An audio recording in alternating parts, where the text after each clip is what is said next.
All right, today I'm going to do something a little different. I found an article in the Daily Astorian, a newspaper from the Astoria, Oregon, back on July of 1883 from the 19th. It's about Mormons, and you know how I like to have fun with Mormons. Not the newer Mormons, the nice ones. I'm talking about the OGs, the Brigham Youngs and the Joseph Smiths, the serial pedophiles. So that's just for today, a little special, and we'll get back to normal tomorrow. Hearing that Brigham Young Jr. and his family had arrived from Salt Lake and were quartered at the American House, Columbus, Georgia, one of the Tribune reporters took a notion yesterday morning that he would run down and interview Mrs. Young. The scheme of interviewing Brigham was an old one. There would be no enterprise of anything of that kind, but the idea of a chat with his wife seemed new and brilliant. "Can I see Mrs. Brigham Young in the parlor for a few minutes?" inquired the reporter at the office counter of the American House. "Walk up to the parlor and I'll find out," said Mr. Smith. The parlor was the largest the reporter had ever seen. It was 80 feet one way and 70 feet the other, and the ceiling was so high that the reporter thought they must have used a telescope to determine when it needed whitewashing. He sat down in a chair in one corner. Pretty soon a tall, stout lady entered the room. "Mrs. Young, I suppose?" asked the reporter. "Yes, sir," answered the lady. "I have called, madam," said the reporter, "to ascertain your views on questions involved by polygamy and other institutions peculiar to Mormonism." Sir, I fear I shall be unable to gratify your curiosity. My husband has gone out for a walk. When he returns, he will doubtless be glad to advise you upon any topic concerning our faith of which it may be proper to say anything. "But I wish to obtain your views," explained the reporter. "Mr. Young has frequently been heard through the press, while his wife has never been interviewed.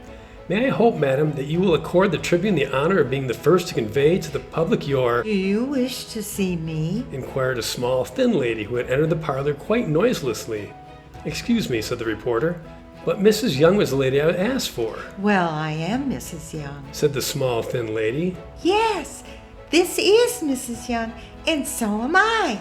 This is Sophia, Mr. Young's fourth wife, while I am Margaret, his seventh wife. He calls me Birdie." The reporter was considerably embarrassed. He might have been happy with either, were to other fair charmer away. "Be seated, madam," said he. "I have called to ascertain your views on the question involved by polygamy and other institutions peculiar to Mormonism." "Oh, but I've nothing to say. Brigham will be in shortly, and maybe he'll talk with you." "But madam," urged the reporter, "Mr. Young has frequently been heard through the press, while his wife, his wives have never—" "Who was it wanted to see me in the parlor?" asked a red-haired, freckled lady coming into the room at this juncture. "Why, this gentleman is a reporter, and he has come to interview us. Mr. Reporter, this is Mrs. Lucy Young, my Brigham's second wife." Mrs. Lucy Young bowed stiffly and sat down on a hair sofa. "I'm not going to be interviewed. If there's any interviewing to be done, Briggy's got to do it. Hello, girls. Anybody down here want to see me?" The inquirer was a curly-haired, red-cheeked young lady who came bouncing into the room very unceremoniously. "It's a reporter come to interview us." "A reporter? Why, how funny." She sat down next to the reporter. "I'm one of the Mrs. Young, but I mustn't say a word that's liable to be printed.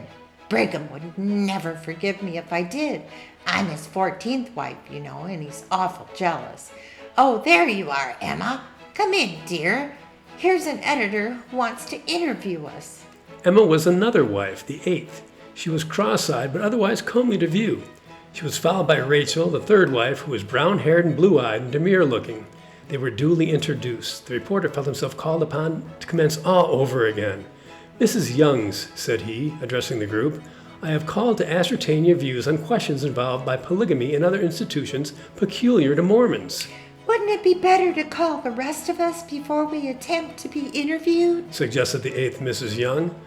Perhaps so," said the reporter. "But how many of there are you?" "Oh, we're quite a family," said the 4th Mrs. Young, and going to the parlor door called out, "Maud, Jenny, Clara, Rebecca, Harriet, Mabel, Ruth, Julia, Frances, Mary, Carolyn, Esther. Come into the parlor and bring the rest of us with you." The reporter pinched himself to see whether he was awake. There was no doubt about it. The Mrs. Youngs began to stream into the parlor. There was every variety of them. They were tall, short, fat, lean, red-faced, pale-cheeked, plump, scrawny, old, young, sour, pleasant, vivacious, stupid, graceful, and awkward. The parlor got crowded. Why, they didn't have bigger parlors at the American House anyway. The idea of expecting a reporter to interview the Mrs. Youngs in a room not more than 6 by 8? The air was stifling. The reporter felt as if he was going to faint. He began to regret that he had ever undertaken the novel task of interviewing the outfit. Oh, girls, here comes Briggy, Cried one of the ladies who had been looking out the window. Where? Screamed the rest, rushing pell-mell to the window. There were 7 of them, all craning their necks to get a look at their husband. Such scrambling and hustling was never seen before. The Youngs pushed, slapped, and crowded one another in their attempt to secure a view of her liege lord. See, he threw a kiss at me. Exclaimed Mrs. Young. He didn't either. It was for me. Cried another Mrs. Young, and immediately the rest of Mrs. Young indignantly asserted the kiss was meant for her, and then ensued a war of words in which such endearing epithets as, You saucy jade. You pert minx. You mean thing. You cross old hen. figured conspicuously. The reporter crept wearily away from the scene. As he tottered through the hotel office, Mr. Smith stopped him. I hope you succeeded in getting the interview you wanted, said Mr. Smith. I did the best I could under the circumstances, but the fact is, quite a number of the Mrs. Youngs have gone out shopping, and others were too much under the weather to receive callers.